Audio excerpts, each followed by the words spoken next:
Okay, perfect. Good morning again, and welcome to the second Women in FinTech event, Reshaping the Industry. In case you didn't see the first event, my name is Meghan Wright. My pronouns are she, her, and I will be the moderator for this event. I am the new graduate in strategy here at FISPAN, and I'm super excited to be here today to help showcase FISPAN and engage with our fantastic speakers later on about their experience with diversity and inclusion in the FinTech field, as well as the challenges women face in the industry. We would first like to acknowledge that the land on which our offices operate is on the unceded territory of Coast Salish people, including the territories of the Musqueam, Squamish, and Tsleil-Waututh nations. So before we jump into getting to know the panelists, let me just tell you a bit about FISPAN. We are the market leader in ERP banking. Our turnkey platform makes it simple for banks to offer business banking services embedded in any business application. FISPAN powers best-in-class commercial banking experiences by removing friction and adding value to how the bank's clients operate their business. Founded by Lisa Shields, a leader in fintech and payments industry in 2016, we have grown to over 120 employees worldwide with 2 office spaces in downtown Vancouver. We have employees in Victoria, Calgary, Toronto, as well as Montreal and Halifax, and international in Ireland, the UK, as well as the Ukraine. We provide 4 weeks vacation from day 1 to all of our employees, a comprehensive health and dental plan, as well as 2 free lunches every week, among other perks. We currently recruit for junior, intermediate, and senior roles in all departments and have a lot of open positions on the engineering and sales team. And next year, we're expecting 50% growth in all departments across the organization, which is super exciting. So we want to continue to grow these teams to be more diverse as we expand during our hyper growth. And with that said, I hope this event really interests you in FISPAN and that our HR team will see your applications really soon. So during the event, feel free to drop any questions using the Q&A feature. So you can ask the panelists your question, and we will have Gurpreet Athwal kind of moderating that. She's our operations specialist here at FISPAN, and she'll also be sending a question to all the participants during the event, so make sure to look out for that. And if we don't have time at the end to get to all the questions, we'll make sure to follow up with them after the event, but I'll try to get through all of them during the Q&A feature. So moving forward, I'm super excited to introduce the 3 panelists that will be discussing their experience as women in tech and how they got to where they are today. So we have Andrea Zand, Maryam Hamidirad, and Anna Poluian, and I will let them each give an introduction of themselves and kind of talk about what first sparked their interest in working in the tech industry. And I will start with Maryam. Thank you, Meghan. So my name is Maryam Hamidirad. I'm the head of cybersecurity at FISPAN.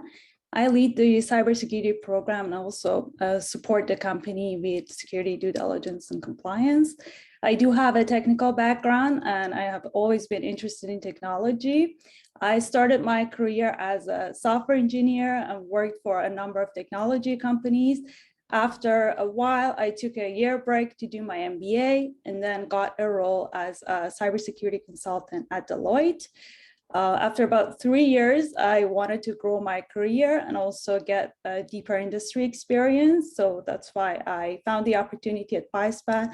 I applied for the job and got the job, and that's where I am now. Awesome. And Anna? Hi, everyone. My name is Anna. I'm quality assurance lead here at FISPAN for almost 3 years. And I've been fascinated with technology and programming since I was 12 years old. And much later, I was actually in the technical field for the studies. And I got a chance to try myself out in quality assurance. And after gaining some experience in various positions in the tech field, from business analyst to production support, I realized how I wanted to see my QA team grow, and FISPAN gave me an opportunity to implement that. Awesome. And Andrea. Good morning, everyone. Andrea Zand. I'm a co-founder at FISPAN and currently the head of client experience. FISPAN has been my master's in technology. I was essentially born and raised in tech, and I've been learning from these incredible people for the last 5 years. But prior to this, I was in your typical brick and mortar business as GM and operations director.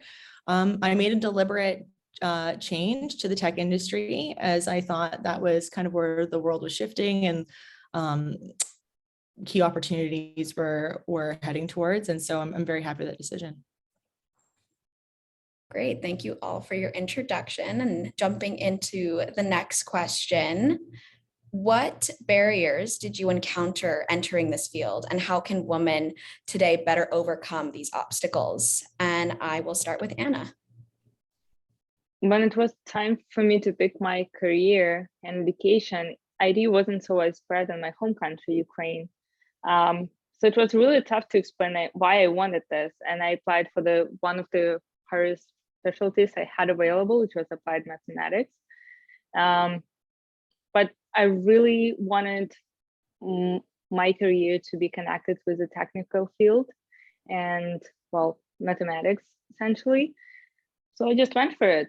And I would like the advice I'd give to everyone else who is still there thinking about the choice of their career and all of that stuff. Just go for it and worry about mistakes will happen, and it's okay, just part of the process. Yeah, I completely agree. And Maryam? So I wanted to say that about 8 years ago, when I started my career, there wasn't much focus on gender diversity in the organizations. I just remember just going to software engineering role interviews and just noticing how the majority of the interviewers were male. And it was like, to be very transparent, it was a bit intimidating. And I remember even when I got the job, it was, again, like the whole team was male and I was usually the only female in the team. There were in some companies, I remember back in the days, they were known for their bro culture, which it seemed to be a tough place for women to fit in. But I think at all those times, I just kept reminding myself that, like, do not let these stereotypes push you back and rethink your choice of career. And I saying that to the young women that want to enter this field as well, that you got to know your value, that you're talented and you're driven, and do not doubt your choice. Yeah, those are all great points. It's great to see now that there's a bit of a shift in terms of gender diversity as well. And finally, Andrea. So my experience was different. I deliberately chose to move into the tech space after I've had some, previous experience in other industries. So I essentially fell into this role, which isn't probably what you want to hear, especially after you hear what Anna and Maryam just said about the struggles of moving this industry. But all I can say is that with anything that you want to do, lead with confidence, believe in yourself, and that will get you into the door of any industry. All great points. And kind of shifting to my next question, you guys are all leads on your team. You guys run your own team. So what D&I strategies have you utilized on your team to better support women successfully? And do you think these strategies could be applied industry-wide? And I will start with Andrea. Great, thanks. Yeah, COVID really brought this topic to the forefront of FISPAN for us. We've thought about it more than ever, especially from 2020 onwards. We did a lot of research, and interesting enough, and this isn't something that FISPAN has to think about at the moment for us, but going forward in the future, and I think for other companies as well, non-industry specific, McKinsey did a study this year, and they saw a mass exodus for women in the tech industry and other industries as well, largely because people are starting to have families and children. They took this time, and they kind of expressed in the study that in order to allow space for women to re-enter into the workforce, we have to come up with other ways to support women with childcare initiatives, whether that's a separate fund or just any kind of childcare on premise. So I thought that was really interesting, and it's now kind of part of our strategy and plan consideration for FISPAN going forward. Outside of that, I mean, COVID was incredibly difficult for a lot of people. We offered FISPAN staff free resources. We leveraged this local company called Checking In that talked about mental health and mental health tips for anyone that was wanting to reach out or speak to anybody.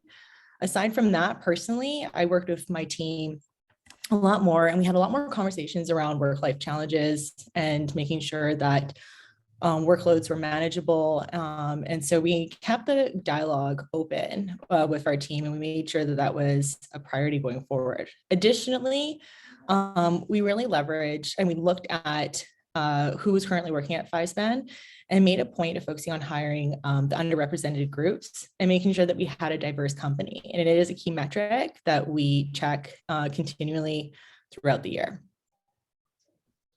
These are all great strategies, and I think the dialogue is super important to keep that conversation going. And Anna, what about you?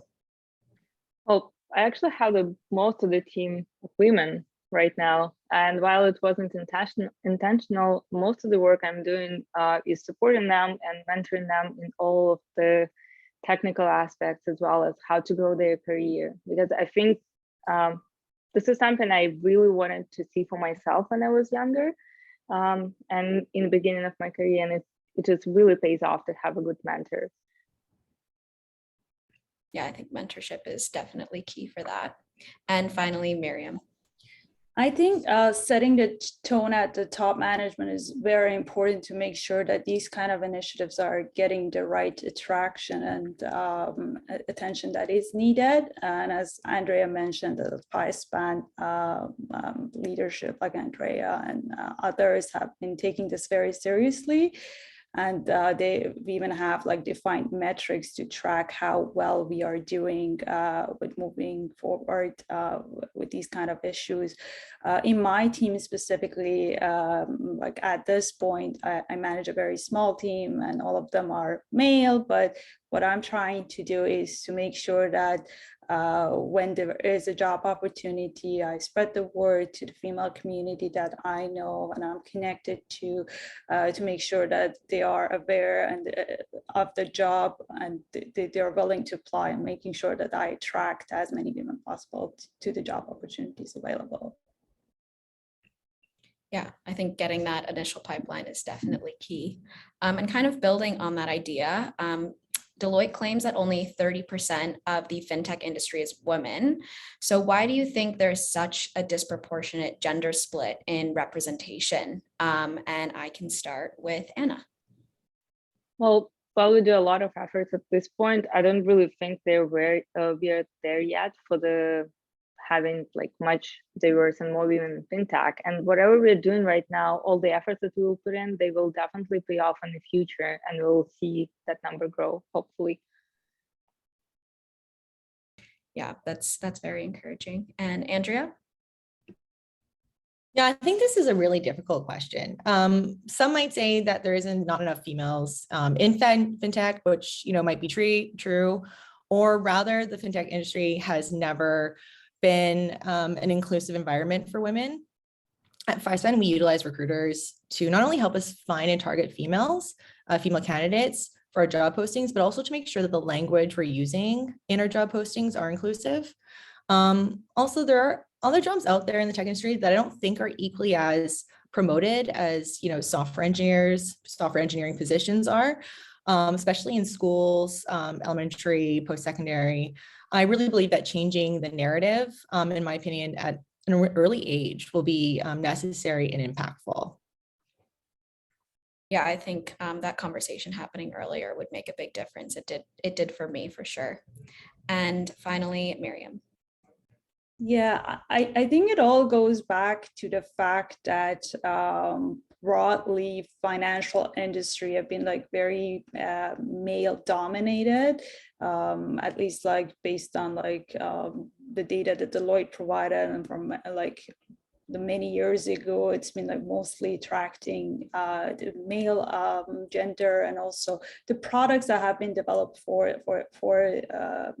this industry are also the type of products that been used by the male gender over the years as well. But I think the shift is happening, and we're seeing way more female in the fintech industry, and we see that even like female founders and co-founders, as we see it in FISPAN. So I think maybe like as Andrea and Anna said, we had that many years ago, that we had a hard time with underrepresentation, but there's a lot of effort to change the way that things are, and we're going to see the numbers change, and we're going to see improvements in the industry. Yeah, I think I see that shift happening as well. Just in light of time, I'm going to switch to questions that just two of you will answer, just to make sure that we get through everything. So for my next question, it will be for Andrea and Maryam. So how can FinTech leaders be a better mentor and support women in the field? And how has mentorship affected your career? So I'm going to start with Maryam. So personally, for me, I was fortunate to have been part of a mentorship program as early as my university days. So at this point of my career, I've always been a mentor and a mentee. So when young people come to me, I'm able to actually help them with their career paths, or if they need advice, like with how to deal with situations at workplace. I can draw on my words that were given to me when I was in their shoes. So I think like just building mentorship program and women committees that provide that kind of like support to women to be able to make sure that there is ways that women can invest in each other, and make sure that there are equal opportunities for women in their field to grow. Yeah, I think mentorship is definitely key. And Andrea. I think Maryam's so fortunate to have received a mentor at such a young age. I personally, mentorship did not affect my career at all. I just couldn't find one. There wasn't really this abundance of mentors out there. I honestly didn't see that kind of happen until I got years into my career, where I noticed that people were more willing to be a mentor. And so this really made me want to become a mentor, because I couldn't find one that was accessible, free, or I only found mentors that wanted to serve their own personal agenda, like I said. And I really do believe in mentorship and coaching. And I think this is how we see change in any industry, and how we support other women to succeed. So I'm glad, though, that there's been resources for other people. Yeah, that's very, very nice to see now, especially in the shift from before. For my next question, it's for Anna and Maryam. So how can women continue to develop their skill set and stand out in FinTech while keeping up with rapid tech changes and battling underrepresentation? And I'll start with Anna. Well, I work in the engineering team. So for me, I would say show off your work, do some small pet projects. It doesn't have to be really big, but do have some samples to show on the when you're applying for the job, because those are the things that we really look forward to and look into, and this makes you stand out along all the candidates, not only female. But also I saw research where it shows that women get to, well, usually apply for less senior positions or safer positions. And I actually can relate to that, because even when I had an offer from the FISPAN, I also had another safer option. And I was really anxious about stepping into quality lead position here, because I wasn't sure if it's like, I did not have all the skills at that point. And it was a growing department. I was going to create everything on my own for the quality. So for everyone out there who has the same choices, go for it and try yourself, even for the more senior positions. Challenge yourself, and you'll have a really amazing experience. It's great to see that you believed in yourself, even though you might not have felt it at the time, and now you have a great team. So that's awesome to hear. And Maryam. Yeah, I definitely agree with Anna's point that most of the times women might not consider themselves to be the most suitable candidate for the job, while they have the qualification, and they just try to like not to apply because they say they're somewhat perfectionist, but that's not the case for the man. But I think like to the point about changes in tech, yes, things are changing. Things are changing very rapidly in the tech industry, but that's not something that we should be intimidated about. It's the good thing to be in the tech industry, that things will never get boring. So just like continue learning, continue just supporting each other in these communities.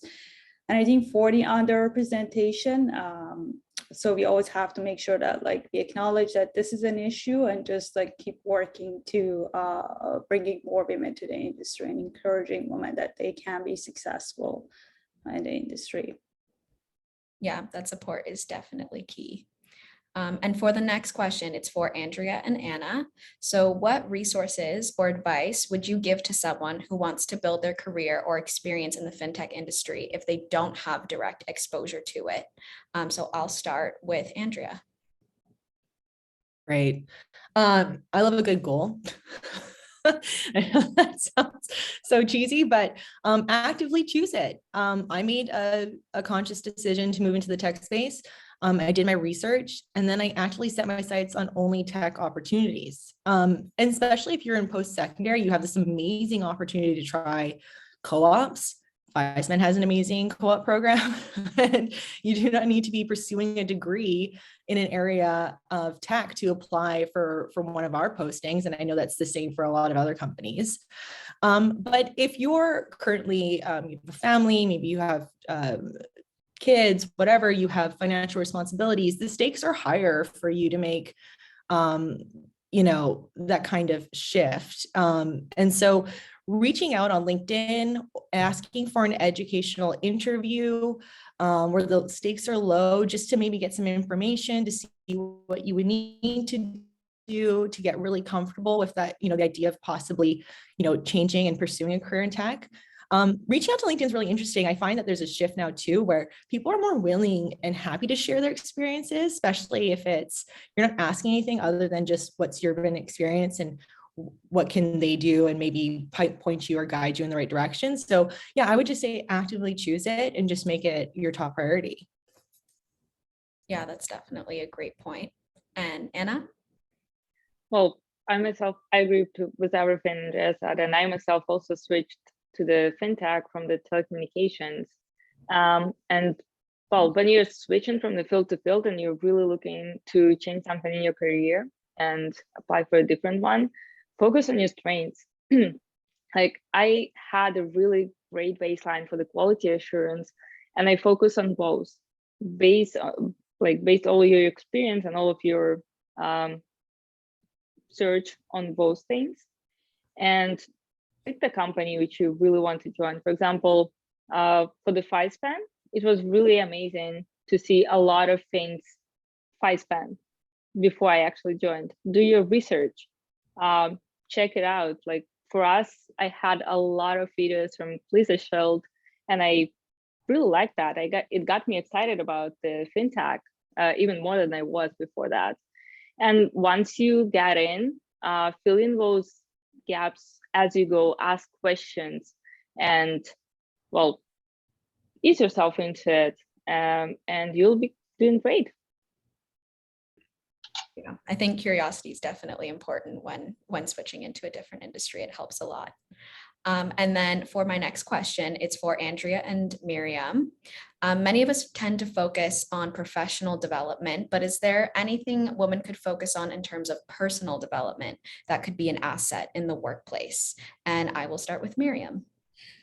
I think for this one, I wanted to say that make sure that you have defined core values and principles. I think that's kind of like sometimes we get too keen on professional growth and development, and we might lose sight of our values and principles. So that can be your guiding thing towards your career. So if you even choose a job or you've been tasked to do a job, you always just have to make sure that what you're doing is something that is aligned with your values and something that you believe in it. Awesome. And Andrea?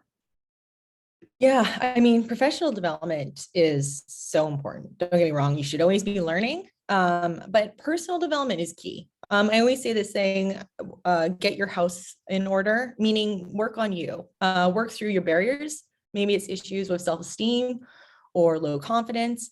Don't be afraid to ask for help. That way you can move forward knowing who you are, being authentic as you move through your career, and be an effective leader and teammate. So going forward, you're knowing exactly what you want, asking for what you want, and then you can be strong in your convictions. Those are all great points. And then for the final question, I'm going to ask all three of you just to get all of our questions wrapped up. So what do you see for yourself in the next 5 to 10 years? And I will start with Maryam. That's a good question. What I can see, like at least for now, I'd like to grow into a more senior role in my career. I would like to become a more like an industry subject matter expert. Cybersecurity industry is gaining a lot traction because of all the emerging threats and the first page newspapers. So a lot of companies are putting it as the top of mind. We do have a talent problem in cybersecurity, so I'd like to contribute to bringing more talent, especially women, to the industry. That's awesome to see that you want to be a great leader in that industry. And Anna?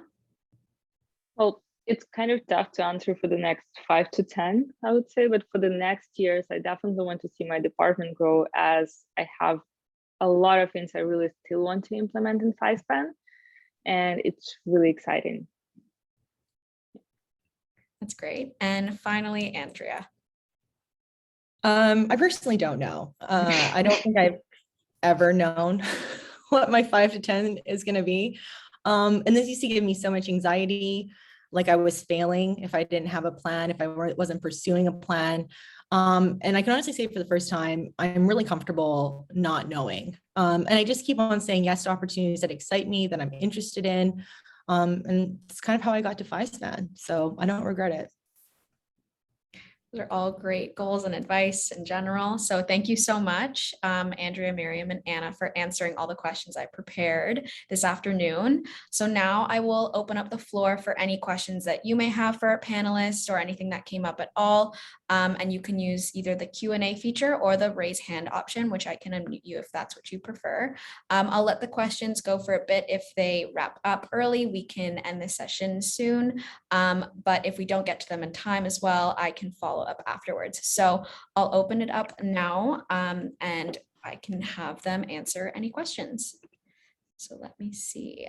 We do have one question in the Q&A. So what advice do you have for women who have a seat at the table but are failing to be heard?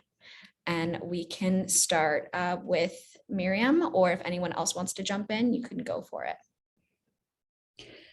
Yeah, that's a really good question. And I think sometimes maybe in some companies, I have experienced the same thing. Because again, being like the only female in a team that is all males, you feel like that's the same thing. You try to express your ideas, and if maybe you're loud or you're just trying to be heard, but there are like other perceptions of how you're expressing your ideas. I think it's just all like goes back to like continue what you're doing what you're doing, and just continue like not shy away from expressing your opinions. And if you see that your opinion has a value and you're contributing, so you should just still like express your opinion with confidence and continue the thing that you're doing. Awesome. And does anybody else have anything to add, Andrea or Anna, to that? I mean, I can say something here too. I don't think that there's a perfect answer. And I think every work situation is unique. But what I can say that I've found, and even at FISPAN too, struggle to be heard, is that leverage your peers. You know, don't come into work, push through. Take a second to really connect with the people around you. You'll find that they support you too, if they really do believe in what you're trying to do, what you're trying to grow. That's been incredibly helpful for me. And it's just given me an opportunity so that I have someone, you know, and I have people in my corner helping me, you know, trying to achieve whatever goal or whatever I'm trying to introduce. So yeah, I would say maybe try that as well. So those are all great points of advice. Anna, do you have anything to add? If not, I can move to the next question. Let's move to the next one. Okay, perfect. So for the next question, the person's currently doing their MBA at UVic, and they are passionate about tech but don't have any technical background and have a degree in communication and media, but they're joining a user experience design course in the middle of January and they're interested in applying. What is their advice on a successful application at FISPAN in terms of co-op? What are things that you guys look for in terms of having a successful application at FISPAN?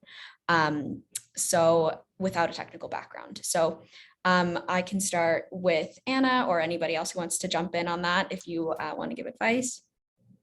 Well, something that really stands out, or something I really look for in less technical positions, is cultural fit.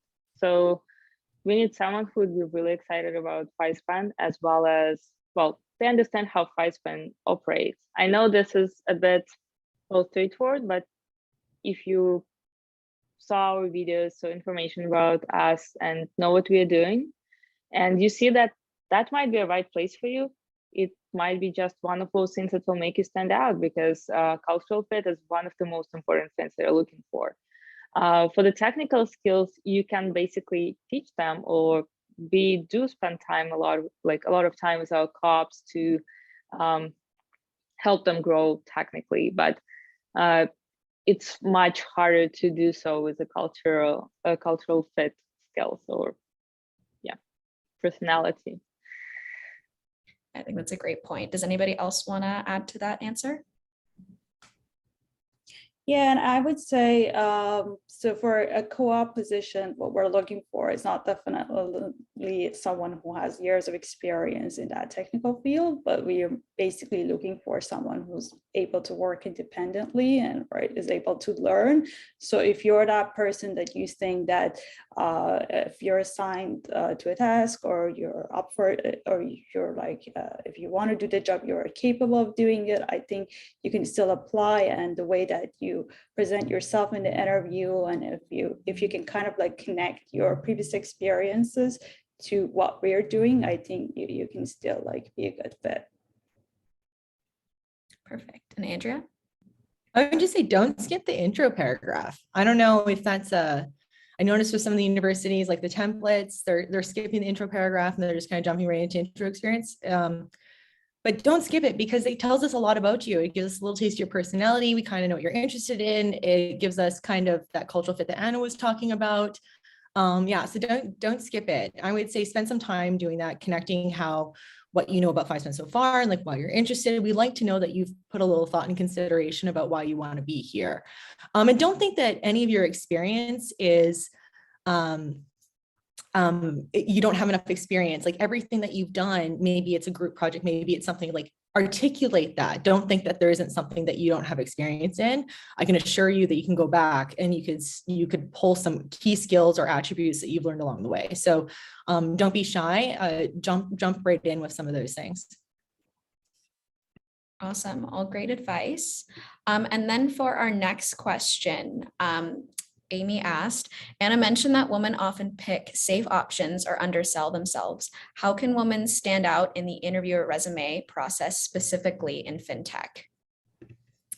So if you guys kind of want to build on some of the other things that you mentioned. Yeah, some of the things that we did mention for this one is, well, definitely add a bit of the intro about yourself or why you're interested in the FISPAN. That does make your resume stand out.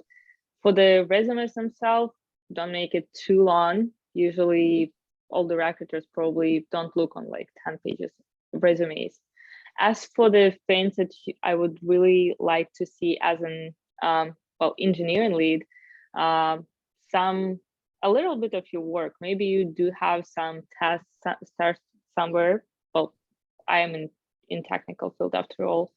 Maybe you do have some pet projects, some other interests but you had before. For example, one of my co-ops had a really exciting project going on, and I remember we really had, like when we were having an interview project, he was so excited talking about that project that I was really on board with her, and this is how she actually joined the FISPAN and probably would be moving into full-time position next year. And yeah, basically show what you are interested in, show the technical things, well, they should be related to the field you're applying in. I mean, we don't really, like, I wouldn't say we are really interested in like embroidery skills or something like that, but do show something relatable, something technical, or yeah,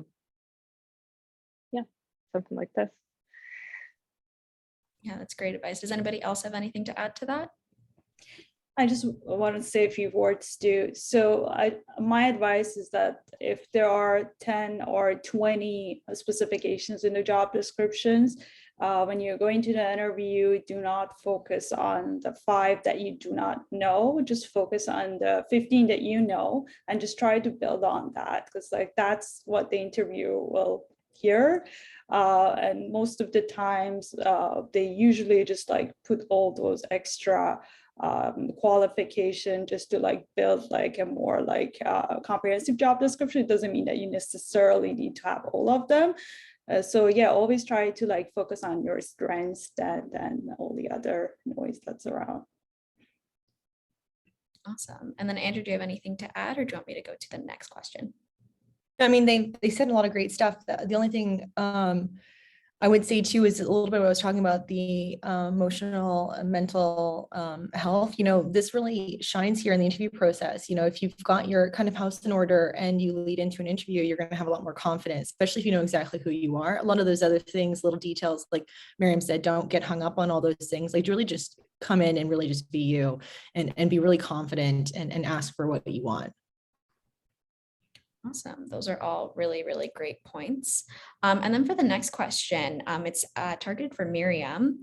The person mentioned that you said that there's a shortage in talent in cybersecurity. Are there roles to people who don't necessarily have a technical background but are passionate to learn? Yeah, I think there are definitely certain roles in cybersecurity, and I think there is like I think if you read a lot of like articles that they're saying that cybersecurity is a business problem, it's not a technical problem. So that's definitely, there are non-technical roles, that there are like areas such as governance, risk management, that if someone doesn't have a technical degree, they can also contribute, which are super, super important to build a comprehensive cybersecurity program as well. So if you're interested, definitely try to take that route. Awesome. Yeah, no, I think that's all great point. And then somebody also kind of asked a question as well, directed towards you, kind of related, but she's asking, what's the best way to get exposure in cybersecurity? She's not sure where she wants to land in tech, but she's curious about it, and she wants to see if it's a fit. So where would you recommend in terms of kind of getting that initial exposure and kind of resources for that? I would say there is a lot of like training material, a lot of like different certifications. If you don't have that kind of like a technical degree that you want to get exposure to, and those trainings and hands-on experience are way, way more valuable than just like getting a certain degree. As an example, I think Hack the Box is one of the good ones that I've seen a lot of like junior people just try to get themselves like experience in security through that. And obviously just like try to stay up to date with the recent trends through reading the blogs or joining like different like security communities also can be a big help. So thanks you for providing all of those resources. And then for our next question. Megan, can I just interject for 1 second? I just really want to add to what Maryam was talking about too, about not having experience in cybersecurity and looking for roles into it. I mean, like I said, I made a deliberate choice to move into the tech space. I had no prior experience doing this. I launched the security programs for FISPAN. We went through SOC, ISO, all of our cyber sims. That's what I've been doing for the last 4 and a bit years until we got Maryam. Thank you, Maryam. But you don't need to have it. It is a learned skill. So please don't be apprehensive, you know, kind of just jump in, do a lot of inquiry. You can start in a tech company and you can ask them about, especially like what Maryam was talking about, like the GRC, the governance, risk, and compliance. That is all the business side of things, especially if you don't have the technical skills that Maryam does to lead up cybersecurity, but there are other ways to get in. And so don't let that be a deterrent for you. Yeah, I think that's definitely an important point, that you don't have to have direct exposure at first. Okay, great. Anybody else have anything to add before I jump to the next question? Anna? No? Okay, perfect. So for the next question, she asked, how can we get people excited about DEI given that it is a sensitive topic? So who would like to take on that loaded question? I'll start. I would say because it's a sensitive topic, you should just jump right in. And getting excited, I think once you've cracked the lid on it, you'll find that people are just really scared to broach it. But once you've opened it and you've started discussing it, it kind of really just flows out. So I wouldn't say that it becomes such a sensitive topic. I think it's a topic that people don't know how to talk about, but once you're talking about it, people are really willing to contribute to it. That's certainly what we found at FISPAN. Yeah, I think that's definitely a great point. Maryam or Anna, do you have anything else to add? Oh, while it is a really sensitive one, we do need to talk about it more. And from my experience, when I bring up this topic, reactions can be really different. Like from some of them are really supportive, and some people just really surprised about what kind of things I've seen in the past while I was like in my tech career. And I'm sharing my personal experience. Some people just do not know your experience, and it's good to like open your eyes on those things from time to time, because even if we are not talking about like woman-man kind of diversity or other things, there are some experiences that we would not know ourselves.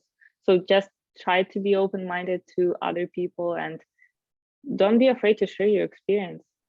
It actually pays off eventually. Awesome. And Maryam, do you have anything else to add? I just wanted to say that at least in my experience, just working at FISPAN, I noticed that how there is a focus from our top management or HR team. And I think that kind of like helps with bringing up these issues and make at least all of them more comfortable to discuss these issues. So it kind of like starts the conversation around it. So for me, I think it's real important to that like companies have that at their top management level to be able to bring this conversation to the table. Yeah, I completely agree. I think open communication and transparency for that definitely encourage the conversation to continue. And as someone newer, I've definitely noticed that, which has led to these events. So I completely agree on all of those points. And then we have one more question. If anybody has any other questions, we will follow up afterwards with the event. But for this last question, somebody is extremely interested in FinTech, but they don't have a technical background because they're doing their MBA, but they would like to expand their learning as much as possible. Does FISPAN have learning opportunities that can help someone succeed in the tech industry, or just general kind of resources for that? If Anna or Maryam, any of you want to jump in, go for it and kind of maybe provide some of that background possibly. Yeah, I would say that for the learning opportunities, I think like as I think all of us mentioned, like the co-op opportunities are a good way to just like get a start in fintech industry. And if you're doing your MBA, you basically gaining experience on the more like comprehensive experience around like the business side of things. So if you're interested in the fintech industry itself, like we do have a lot of like great positions in our product team, or as Andrea can speak to in the client experience team, that can provide opportunities for learning as well. Andrea, do you want to touch on that? Well, you know, Megan, it was so funny. I was like, do you want to tell everyone what you've been doing at FISPAN and what program you kind of jumped in on? Because I think it might be perfect for this MBA student. Yeah, I can give a bit about a little insight on that. So I'm on the rotational program here at FISPAN. So I don't have a technical background. So this is a new grad program where I get to filter through a bunch of the different departments at FISPAN. I'm getting exposure to different aspects like HR, marketing, sales, project management, and really getting a lot of different exposure throughout the few months that I've been here. So programs like this is a great example of kind of an opportunity to kind of getting introduced to tech and all the different aspects of it that aren't necessarily the traditional software engineering opportunities. So programs like this, the co-ops, are definitely all great in terms of seeing the company internally and a bunch of the different opportunities that don't necessarily have that technical background. But yeah, no, that's a bit about kind of the opportunity that FISPAN's provided me, which is really great. Yeah, no, so that's a cool program that we have too. But I would say, if a rapidly growing tech company, we have to fill so many positions. So even if you start in at FISPAN, regardless of how much experience you have, most of the managers of the company want to place you to where your interests are. So maybe we will start by giving you a side project, maybe make an internal shift. Maybe you are way more interested in a different department. Like, what's really great about these fast growing tech companies is that you get to take advantage of it because we need people, we need smart people. And we're really happy to move people where they're happy and passionate about. So I know that's something that we value at FISPAN too. So not sure where you're at or where your interests are, but I think we do have a few things that few programs you can at least kind of enter in on. Well, moral of the story, we have a lot of great opportunities here at FISPAN to kind of get exposure across a bunch of different fields. But since that was our last question, if there's anything that we didn't cover, or if you have any additional questions afterwards, please feel free to reach out to me or anyone else on the panel for follow-ups. But again, thank you so much to our three panelists for providing your insight and advice on your experiences. I really appreciate the time that you put into this. We also appreciate all of the participants and everybody that asked questions and was involved in the chat. And we hope to see you all at our next Women in FinTech event. So thank you all for coming. And again, if you have any follow-ups, feel free to reach out. All right. I hope everyone has a great rest of your day. Thank you so much. Bye. Thanks, Megan. Thanks, everybody.